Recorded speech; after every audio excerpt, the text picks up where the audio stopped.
Tengan ustedes muy buenas noches. Vamos a dar por iniciado la semana 12, correspondiente a la unidad didáctica de análisis y diseño de sistemas turno-noche. Como ya es costumbre, vamos a empezar pasando lista. Comiencen.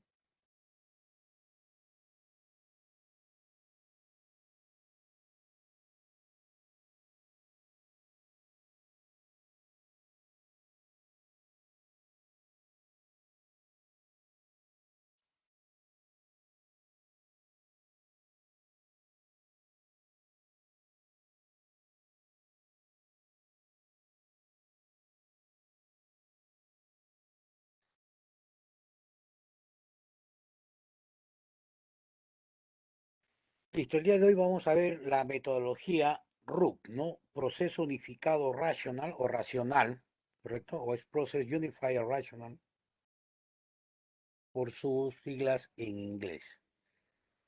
A ver, nosotros para poder desarrollar todo el proyecto, todo un proyecto de software, ojo, esto es estipulado para un proyecto de software. Vayan a pensar que son para los proyectos normalmente que tenemos dentro de los distintos tipos medios que utilizamos, ¿no? Ya, esto es más que todo exclusivamente para proyectos de tipo software. Entonces, la idea dentro de estos proyectos como cualquier otro, es planificar, evaluar, ver si es que dentro de todo lo planificado vamos a realizar todo ese contexto por el cual hemos sido contratados, ¿no? Entonces, esta planificación me permite a mí poder tener éxito en los resultados, ¿no? Esperados. También, ¿no? Tiene las preguntas del caso, ¿no? ¿Se podrá cumplir los plazos estipulados dentro de lo planificado, ¿no? ¿Estará dentro de lo presupuestado, es decir, lo que se ha cobrado, lo que se piensa invertir, ¿no? Está dentro del margen.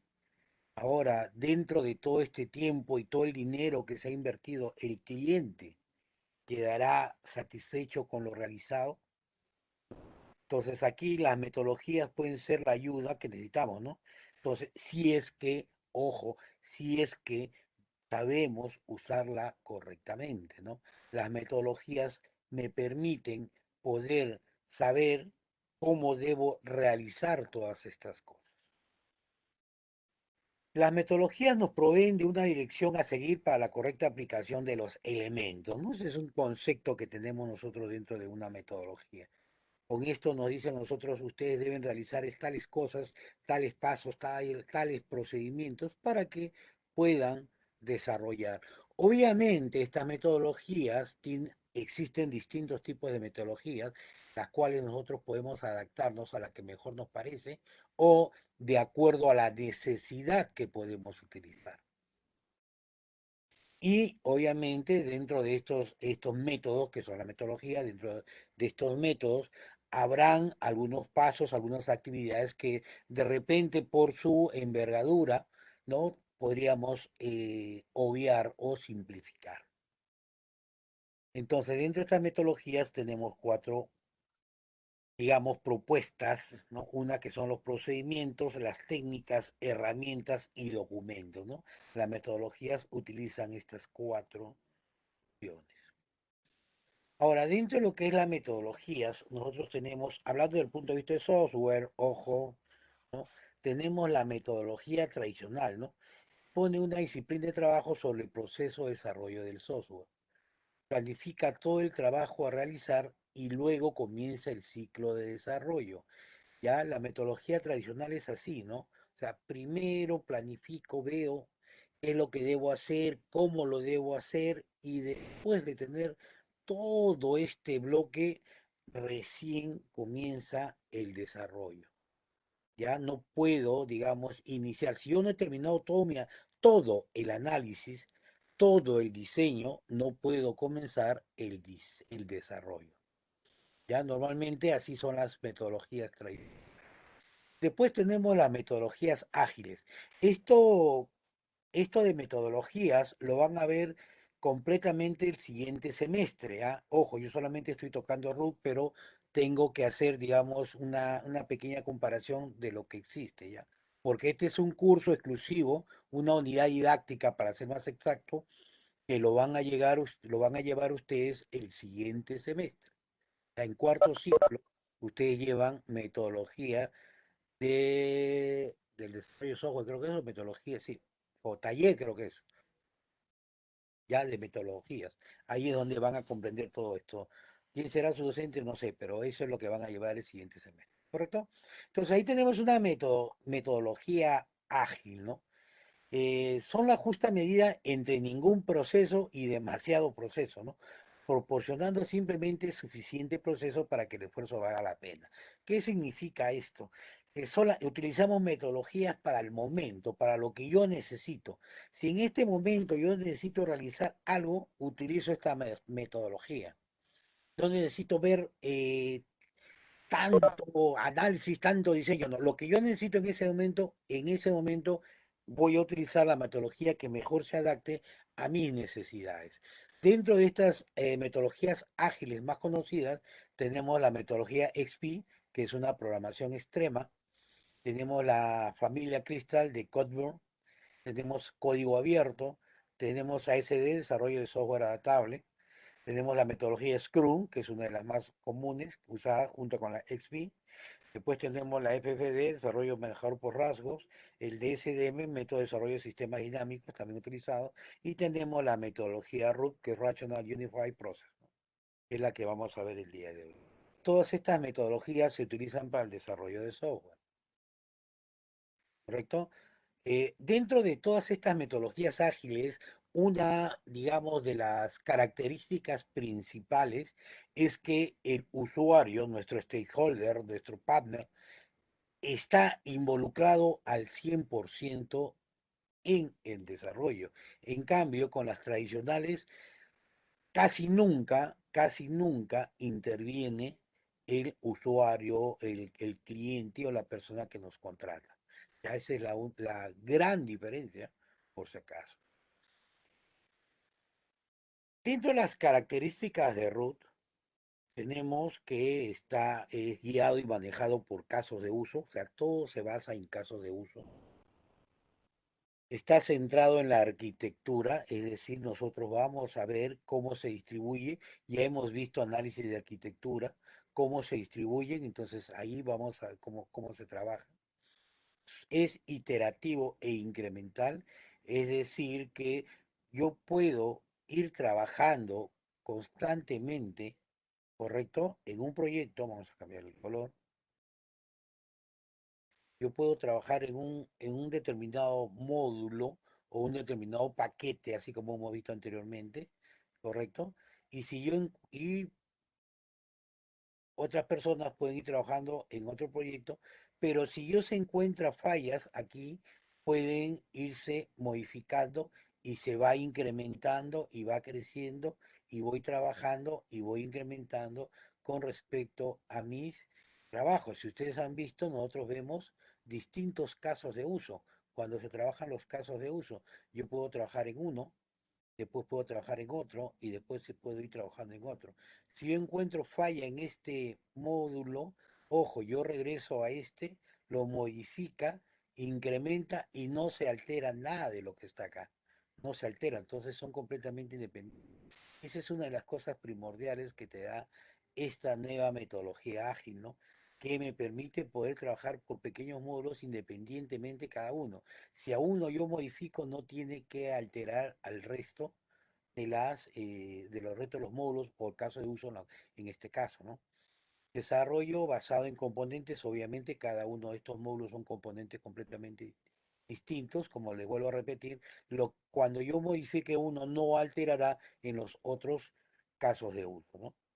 Utiliza el UML, obviamente, la mayoría de estos metodologías trabaja UML. UML es parte universal dentro del desarrollo de todas estas cosas. Y obviamente es un proceso integrado, ¿no? Porque a pesar de que todo el diseño, a pesar de todo el diseño es completamente separado, ojo, tienen una integración única. De todas maneras, van a poder relacionarse. Ahora, vemos aquí los distintos, vemos acá las distintas, las dos metodologías, haciendo una pequeña comparación con respecto a esto, ¿no? Tenemos un modelo tradicional que es el modelo en cascada, algunos le llaman método ciclo de vida también, ¿no? Porque tiene un inicio y un final.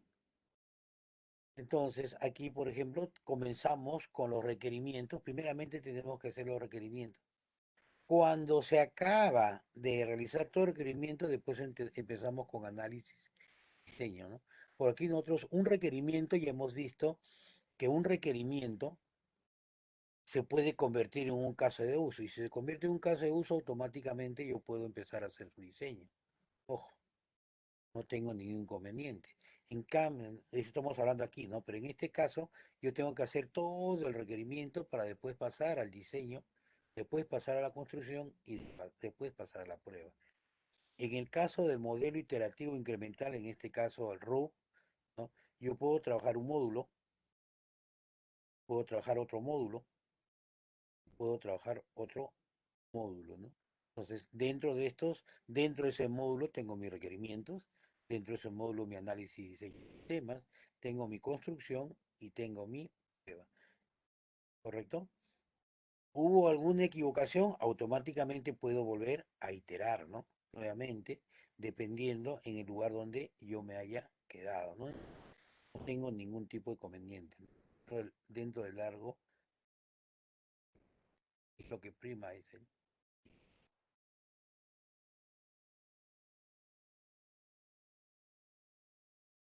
Ahora, acá vemos las fases que tenemos. Dentro de nuestras fases tenemos la fase inicial, la fase de elaboración, la fase de construcción y la transición.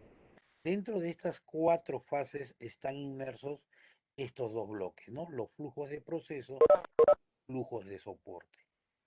Dentro de nuestras disciplinas, acá tenemos las iteraciones que podemos hacer, si es que conlleva hacer iteraciones, si no, simplemente pasamos a la siguiente, ¿correcto? Tenemos nuestra fase inicial, nuestra elaboración, que puede contener dos iteraciones, tres o cuatro o cinco, ¿correcto? Miren, en el modelado del negocio, ¿dónde se encuentra el modelado del negocio? En la fase inicial, si es que utilizamos metodología RUB. Pero no solamente en la fase inicial, ¿no? O sea, aquí la mayor carga, pero cuando empezamos a hacer la elaboración, cuando empezamos el diseño, aquí estamos toda la parte del modelado, cuando empezamos a hacer el diseño, también se utiliza parte del modelado, pero ya en menor cantidad. E inclusive en la construcción todavía podemos hacer algún tipo de modelado, ¿no? Pero tiende a desaparecer. ¿Correcto? Entonces, después tenemos los requerimientos que también están basados en la fase inicial, en las cuales nosotros vamos a hacer la mayor carga, es decir, aquí comenzamos ya con las encuestas, comenzamos con las entrevistas, etcétera, ¿no? Aquí en la fase inicial es, digamos, los presupuestos, vemos, digamos, la factibilidad económica, técnica y todas esas cosas, ¿no? Los requerimientos ya trabajamos netamente con todos aquellos involucrados en el sistema.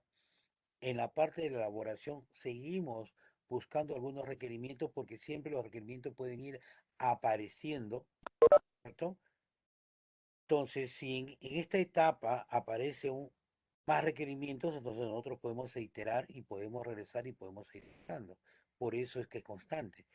Cambio, en la parte anterior, una vez que pasé requerimiento, yo ya no puedo retroceder, sigo avanzando. Y cuando aparecen mis errores en pruebas, ahí yo tengo que regresar nuevamente a esta parte de requerimiento. Cambio, aquí yo puedo iterar, ¿no? Ya, yo puedo regresar. ¿Por qué? Porque estoy trabajando con pequeños módulos. Es una de las cosas principales que tiene dentro de esto. Después tenemos el análisis y diseño.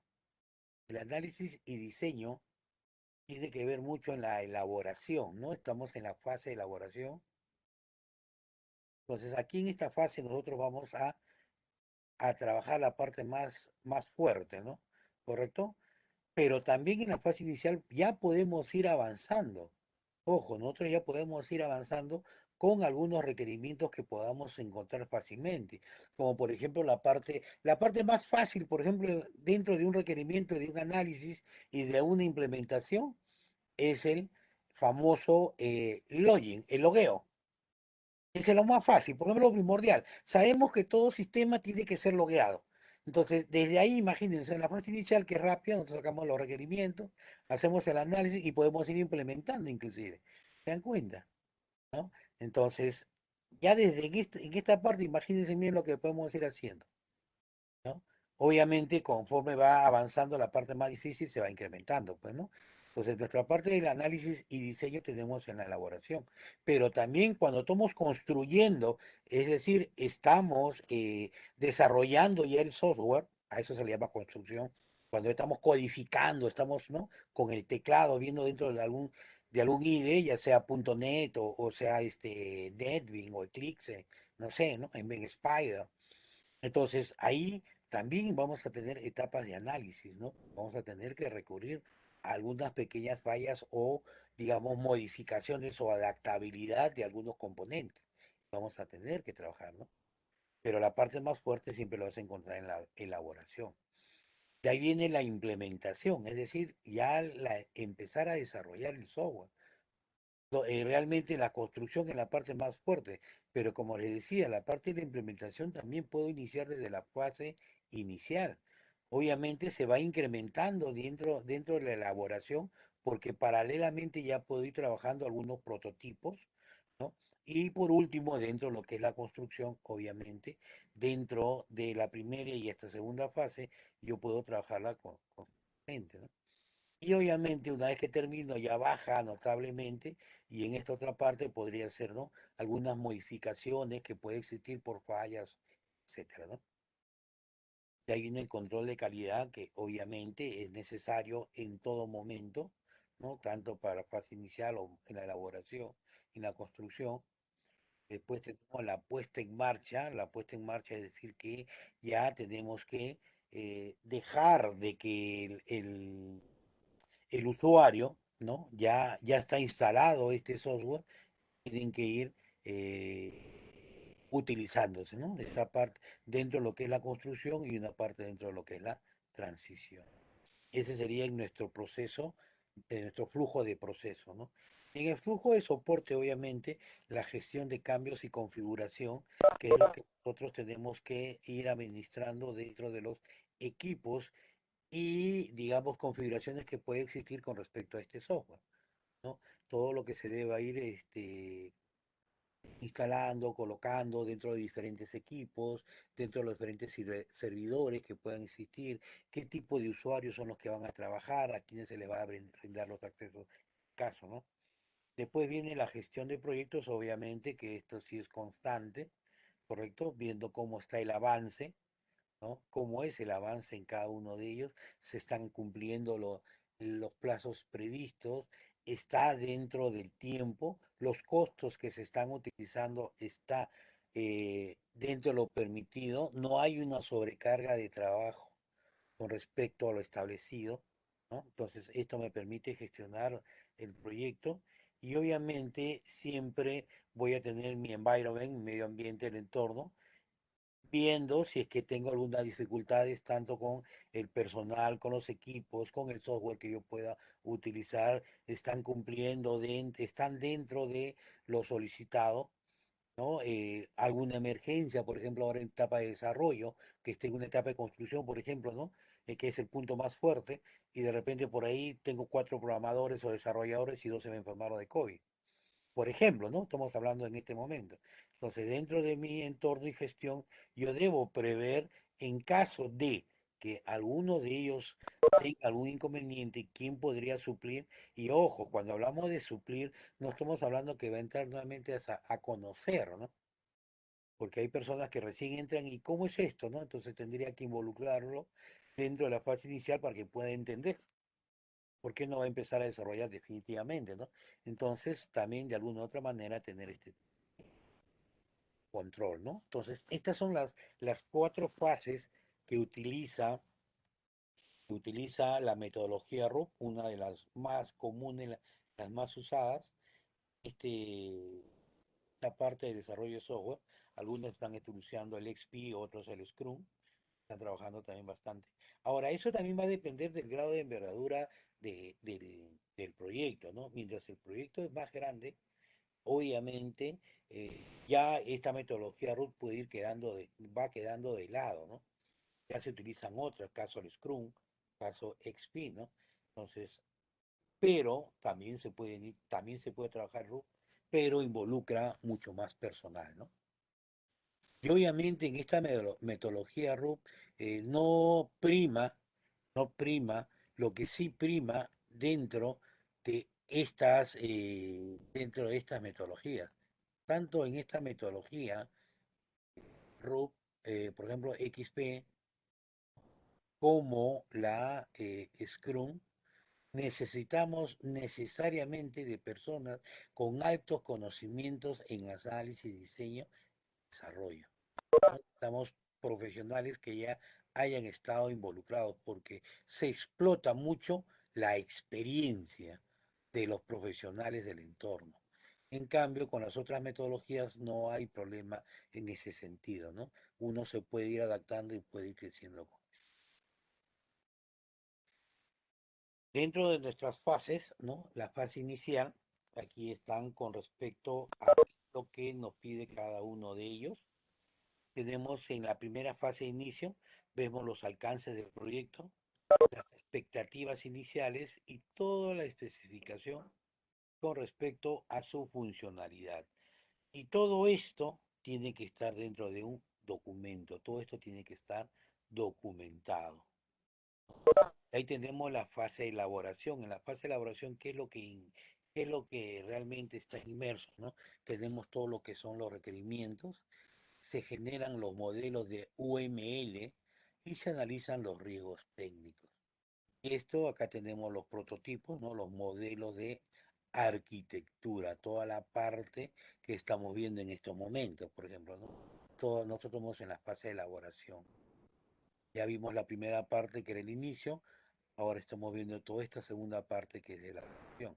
El siguiente semestre, por ejemplo, viene toda la parte de construcción y transición. La construcción, ¿no? Implementa la arquitectura, es decir, todos los diseños que tenemos acá, todos los planos con los cuales hemos desarrollado, empezamos aquí a generarlo, ¿no? A codificarlo. Implementa la arquitectura, generación de códigos, verificación de la calidad, ¿no? Cuando hablamos de implementación de la arquitectura, ojo, acuérdense ustedes que es parte, digamos, de un software, el pilar, las columnas son toda la base de datos, ¿correcto? Entonces, cuando digo que implementa la arquitectura, estamos hablando de la base de datos. Y después viene la generación de código. Y por último, hay que verificar que realmente todo lo que se está haciendo deba estar dentro de lo correcto, ¿no?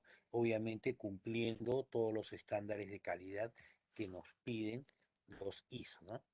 Y productos en versión beta, ¿no? Este es el resultado, ¿no? Son los productos en versión. Y dentro de la transición probamos los sistemas, se distribuye el material y se generan los manuales de usuario. Y el resultado final es el producto, obviamente, ¿no? Ya instalado, ya colocado para que puedan estar utilizando, ¿no? Y a prueba de fallas. Acuérdense una cosita, esa es una de las cosas que yo les recomiendo si algún día deciden entrar a esta etapa de desarrollo de software, ¿no? Desarrollen un software de tal forma y sean tan profesionales, o sea, si esto lo incluye, si ustedes se comprometen en hacerlo en un mes, obviamente ustedes tienen que dedicarlo con alma, corazón, un mes. Y terminen y entréguenlo y pruébenlo de tal manera, ¿no? De que no tengan ningún tipo de error. Por eso existe la prueba del sistema, ¿no? Muchas veces solamente probamos unas cositas sin nada, o lo entregamos ya para que nos paguen y nos están llamando constantemente. Oye, ahí tengo este problema, oye, tengo este problema, oye, mira que no funciona, oye, que se colgó, oye, que esto, oye, que lo otro. Entonces, eviten esas cosas. prueben el sistema, generen su software de tal forma que no tenga ningún tipo, que haya controles, ¿no? Que esté hecho o esté basado a tontos, ¿no? A prueba de tontos. Que donde te dicen pon número, pone letra, y donde te dicen pone letra, pone número, ¿no? Y el sistema no lo controla y cuando le pone a aceptar empieza, explota la máquina, ¿no? Entonces, esos tipos de controles, ese tipo de cosas, ustedes tienen que verlo dentro de la parte de la construcción, para que cuando ustedes entreguen el trabajo no los estén llamando, falló esto, cuando yo hago esto me sale tal cosa, si mando a imprimir, en vez de salirme un logo, me sale no sé, otra cosa, entonces todas esas cosas ustedes visualizarlo, tienen que verlo antes, ya, eso yo les recomiendo, y van a hacer, evitar que los estén llamando para modificar cosas por las cuales han sido contratados, que los llamen para modificar cosas que no estaban dentro del contrato.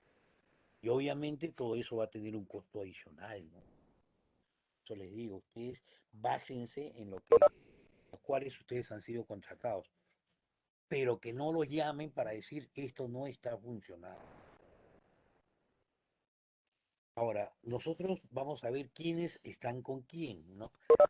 RUP define cuatro elementos, quién, cómo, qué, ¿no? Entonces, dentro de esto, miren aquí, tenemos los roles, ¿no? Comportamiento y responsabilidad de uno o un grupo de individuos, ¿correcto? ¿Quiénes están? Los analistas, los desarrolladores, los gestores, el apoyo, especialistas en pruebas, otro.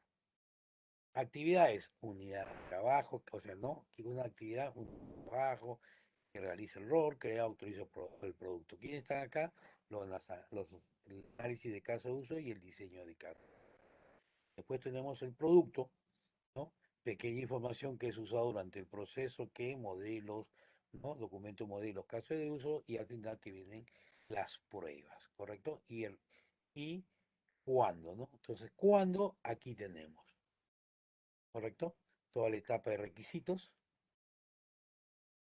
¿no? Donde hacemos toda la elaboración de nuestros requisitos, prácticamente ya no hay nada.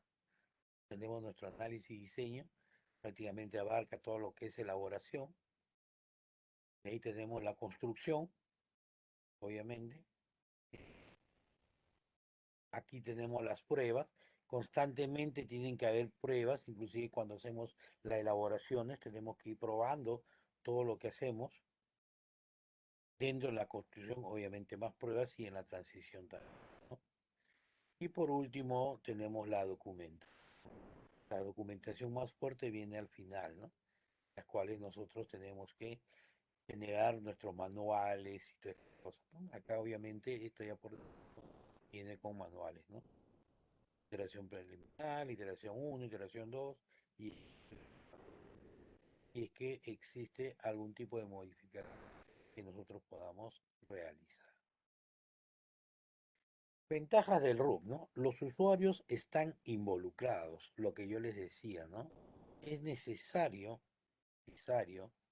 que el usuario o los usuarios estén completamente involucrados. ¿Esto qué me permite? Me permite que cuando, conforme yo voy avanzando, el usuario está mirando y está viendo que realmente lo que nosotros queremos o lo que ellos desean, mejor dicho, se está cumpliendo de acuerdo a lo solicitado. Muchas veces es muy contrario a la metodología tradicional, cuales nosotros le dábamos todo y ellos al final tenían que aceptar y muchas veces quedaban incómodos con lo que presentaban, ¿no? Y ahí es donde existían muchos fracasos, ¿correcto? Después, ¿qué más tenemos? ¿No? Una evolución continua, es decir, que podemos ir mejorándolo constantemente. Nosotros hemos creado este módulo o esta etapa, ya estamos, digamos, por acá abajo, y en una, digamos, en una revisión que podamos haber hecho, encontramos que podemos modificar esto, no hay ningún problema. La modificación que puede existir acá no va a alterar en nada a lo que tenemos por acá. No se preocupen de ese punto. Bueno, funciona bien en proyectos grandes, ¿no? Y promueve la reusabilidad. Es decir, lo que ustedes han visto, Nosotros tenemos un caso de uso por aquí, obviamente con todas sus características, todo. Si lo hablamos de programación, esto se convierte en un módulo. Y este caso de uso puede utilizar este módulo, ya sea por include o ya sea por exclude. Este otro caso de uso también puede utilizar esto, ya sea por exclude. Y si tengo un caso de uso por acá, este de acá también lo puedo usar. Entonces se usa mucho la reusabilidad para no estar generando códigos y códigos y códigos a cada rato. Esa es una de las cosas que se dentro de lo que es la orientación a objeto, ¿no? La reusabilidad. Algunas desventajas con respecto a utilizar la metodología RUP. La disminución de riesgos es compleja, ¿no? ¿Eso qué significa? ¿No? O sea, por ejemplo, yo quiero reducir riesgos. Al ser proyectos grandes es mucho más complejo. Tengo que utilizar distintos tipos de factores para poder hacer el análisis de estos riesgos, ¿no? Otra de las cosas, ¿no? Eh, Como constantemente el cliente está con nosotros, ¿correcto? Entonces, cualquier cosa que pueda estar mal, digamos, estamos con él, ¿no? Él es el que nos ha pedido así, ¿no? Entonces, muchas veces esto es lo que sucede. Y otra de las cosas es que el cliente deba tener la capacidad, ¿no? Y deba tener conocimiento con respecto al proyecto. Entonces, aquí vamos a necesitar que nuestro cliente, como dije anteriormente, ¿no? Está inmerso con nosotros, está participando con nosotros, pero el cliente también debe tener algo de entendimiento con respecto a lo que nosotros estamos dando, ¿no? A través de nuestros distintos tipos de diagramas, ¿no? Nosotros vemos los diagramas y lo podemos entender, pero ¿cómo le explicamos al cliente este diagrama, ¿no? Entonces, obviamente, imagínense si la persona no es profesional, ¿no? Normalmente el manejo, uso de gráficas, eh, lo ven desde cualquier educación superior hacia arriba, ¿no? No universitaria, técnica y universitaria. Entonces, de todas maneras, pero imagínense que nuestro cliente no sea una persona de técnica, ¿no? Entonces, también esa es una de las grandes desventajas que tiene el uso de esta metodología. Bueno, para concluir, la metodología RUP es una de las metodologías más utilizadas en estos momentos que nos permite a nosotros poder dividir en cuatro fases todo el desarrollo, ¿no? La parte inicial, la parte de requerimientos, que es la más importante dentro de todo este contexto, las cuales nosotros debemos entender qué es lo que quiere el cliente para entrar a la parte de análisis y diseño para poder entender todo lo que, cómo lo realiza el sistema, la parte de análisis y diseño. De ahí entra la parte de producción, que es la parte que vamos a ver el siguiente semestre, es decir, la parte del desarrollo, la parte de construcción del software, dependiendo los requerimientos y el análisis y diseño que nosotros hayamos realizado, ¿no? Ahora, si ya tenemos, ya manejamos con bastante criterio, entonces simplemente nosotros nos podemos ir de frente al desarrollo, ¿correcto? Pero utilizando ya la experiencia que nosotros tenemos, ¿no? Pero en la documentación obviamente tiene que ser plasmado, ¿no?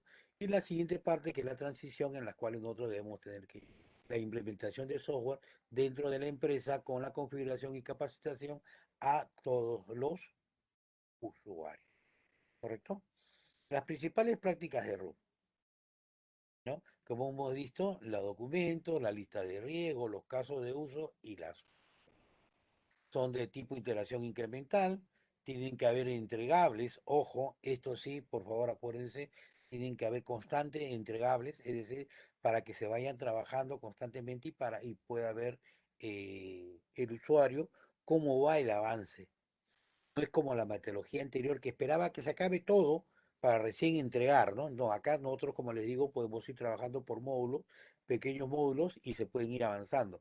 Entonces, eso puede ir viendo el usuario o el cliente mientras nosotros vamos trabajando las siguientes partes, ¿no? Y obviamente tiene que existir un control de cambios si es que está dentro de nuestro proyecto, ¿no? Ver la forma que se puedan hacer los cambios sin alterar demasiado toda nuestra estructura. Las metodologías nos dan la posibilidad de hacer mejor los sistemas, obviamente. Estamos hablando de metodologías con respecto a lo que es software, ojo, todo con respecto a lo que es software. El adoptar una metodología en una organización no es un proceso fácil y requiere de ayuda externa. Eso es verdad, si no tenemos conocimientos con respecto a qué metodología utilizar, debemos contar con expertos. Como les decía anteriormente, si queremos trabajar con una metodología ágil, necesariamente debemos contar con un profesional de alta experiencia, demostrada, obviamente. Hay prácticas que son aplicables a cualquier tipo de proyecto que uno requiere. Y para romper paradigmas hay que tener la mente abierta, ¿correcto? Entonces, no, es que yo estoy acostumbrado, dice, no, pero a mí me enseñaron así, ¿no? No, a mí me dijeron que yo tengo que hacerlo así, y así lo hago. No, señor, ahora es así. No, a mí me han dicho así, a mí me dijo mi mamá, a mí me dijo mi papá, a mí mi profesor me dijo. ¿Cuándo te lo dijo? Hace 40 años. Hace 40 años era así. Ahora se utiliza de esta manera. Entonces, ojo, hay metodologías, o mejor dicho, costumbres más que todo, ¿no? Entonces, para romper un paradigma, un conocimiento, algo que nosotros tenemos ya, algo que nosotros lo utilizamos siempre, entonces debemos tener una mente abierta, porque debemos estar aptos para los cambios. Nosotros no somos capaces de adaptarnos a los cambios, entonces vamos a hacer un sistema cerrado. Vamos a morir en el intento. Nosotros debemos tener esa capacidad de poder, de repente no, no rápidamente, pero sí permitir que en un tiempo no tan lejano podamos adaptarnos, ¿no? Y obviamente esa adaptación del cual nosotros vamos a realizar nos va a permitir poder cambiar todas estas estructuras. Por ejemplo, ¿no? Casi vamos a ponerle, pues, a ver, sí, pues habrá sido un 70% de mi vida cuando estuve en la etapa de desarrollo plena de software, siempre he utilizado la metodología tradicional, inclusive con los distintos tipos de software que existían en ese tiempo. Entonces, como decían, uno era un monstruo en la computación, ¿no? Cuando se abren estos nuevos paradigmas de la orientación objeto, para todos aquellos que éramos amantes, ¿no? de lo tradicional, fue un choque tremendo, definitivamente. O sea, el choque fue tremendo, ¿no? El cambio radical, porque fue un cambio radical, fue la otra cara de la botella, fueron 180 grados radicales, donde los jóvenes de ese tiempo, obviamente, ¿no? Nosotros ya teníamos una edad, los jóvenes salían ya con este conocimiento. Y obviamente el mercado, ante estos cambios, el mercado es el que manda, ¿no? Y ustedes saben que el mercado es cambiante y uno tiene que adaptarse a esos cambios. O sea, para mí al principio fue chocante, ¿no? Pero yo tuve que realmente poder abrir y discutía mucho, ¿no? O sea, en ese tiempo todavía se podía discutir con esta nueva metodología, ¿no? O sea, con este cambio radical de orientación objeto. Ya no era, era lo estructurado versus la orientación objeto, ¿no? O sea, el cambio radical que hubo todavía, ¿no? Porque siempre toda cosa al inicio tiene algunas fallas, hasta que se sentó a partir del 2000, ¿no? 2000, 2002, entonces la orientación objeto fue tremenda. Entonces uno tuvo que adaptarse, ¿no? Y la adaptación obviamente es chocante, chocante, ¿no? Para uno que estaba acostumbrado, pero yo estoy acostumbrado a esto, para mí es más fácil, ¿no? Comencé diciendo, para mí es más fácil, pero una vez que lo entendí, que fueron como cerca de 2 años, casi 2, 3 años para poder adaptarme a estas nuevas versiones, a estos nuevos paradigmas, e inclusive con la programación, porque empezaron ya a instalarse mucho mejor lo que era Java, lo que era Visual, de ahí se convirtieron a .NET, PHP, Ruby, Python, ¿no? jQuery, y empezaron a salir un montón de software, y había que uno adaptarse a todos estos cambios, ¿no? Entonces, esto es lo que yo les digo, ¿no? Ustedes deben ser de mente abierta para que puedan romper aquellos paradigmas que se vienen dando, ¿no? ¿Correcto? ¿Alguna pregunta con respecto a esto? Para comenzar, ¿están acá o están viendo el partido? Estamos, profe. Estamos escuchando. Uno, ¿y el resto? Sí, estamos, profesor. Van dos, y el resto, mira, vamos a ver el tiempo, ¿no? El tiempo de respuesta. Tres, cuatro, cinco.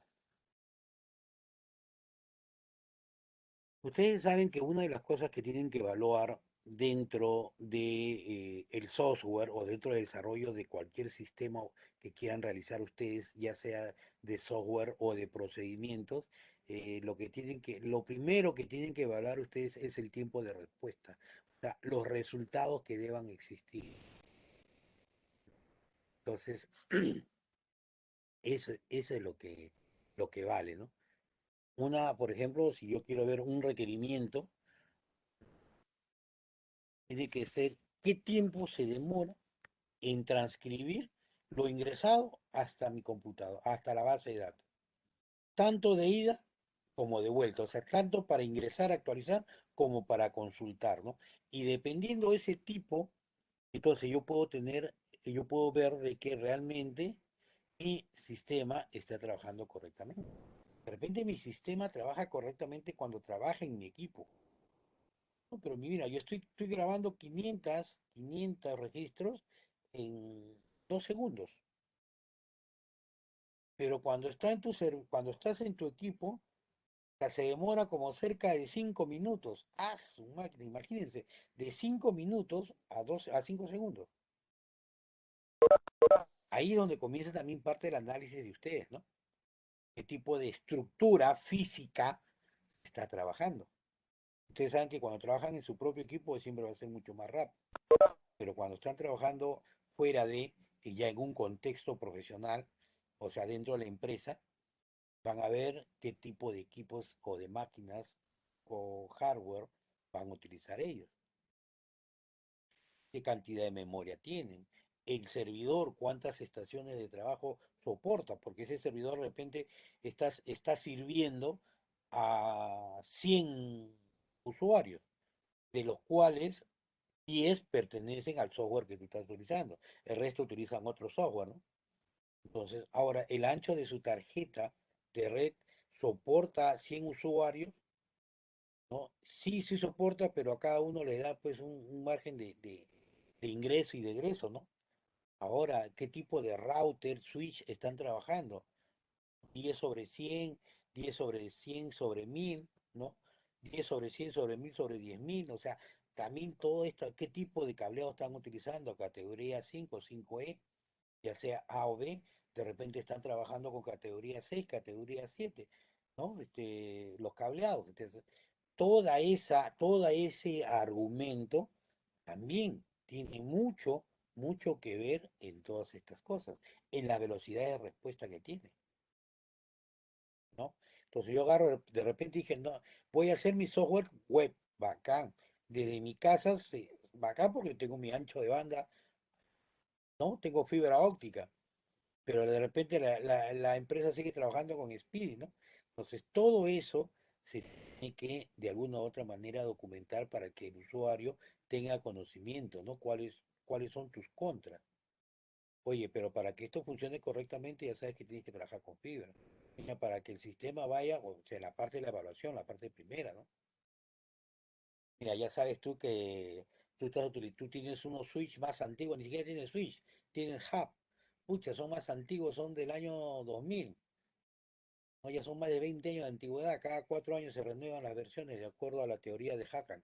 Entonces se dan cuenta, entonces miren que entonces todas esas cositas, ¿no? Poder eh, visualizar y entender, ¿no? Y que el usuario también entienda, es lo más importante.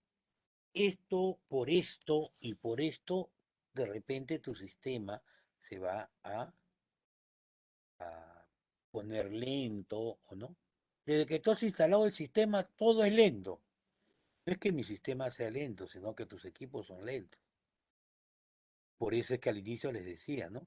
Hay un estudio de factibilidad en las cuales se tienen que ver, dependiendo del tipo de tecnología que ustedes van a utilizar, si la empresa cuenta también con todo eso. Es importante esta situación, ¿no? Porque el usuario o el cliente siempre te va a decir, dame lo ultimito, pero ese ultimito soportará todos los equipos que tú tienes. Sí, no, configuración mínima, sí. Hay una configuración mínima, una recomendada y la óptima, obviamente, ¿no? ¿Correcto? Ustedes saben que una configuración, yo no necesito una configuración básica, igualito que los equipos, ¿no? Ustedes cuando van a comprar un equipo, no algo baratito, hay algo básico nomás para mí. Ah, perfecto. Pero a ti te recomiendan de que no sea de 2, que no sea de 4, sino de 8 gigas tu RAM, por ejemplo. Disco de 200, ya ponle 500, ¿no?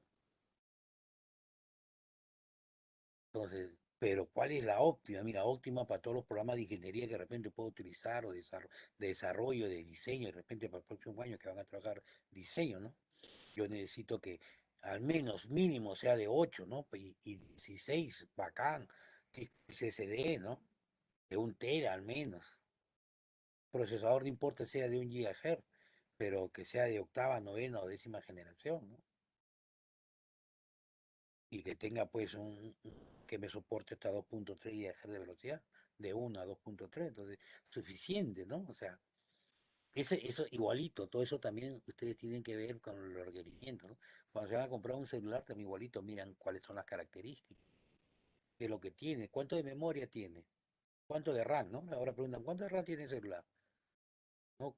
¿Hasta cuánto almacena? ¿Chip de cuánto tiene? ¿No? De 64, 128, 256, ¿no? Gigas de almacenamiento. ¿Qué procesador utiliza? ¿Y cuántos núcleos, no? Dual core, quad core, octa core. Igualito sucede con los equipos, igualito sucede con los sistemas, ¿no? Porque los sistemas también obviamente se van a desarrollar más en los ambientes en los cuales se han instalado. ¿Correcto? ¿Alguna pregunta hasta acá?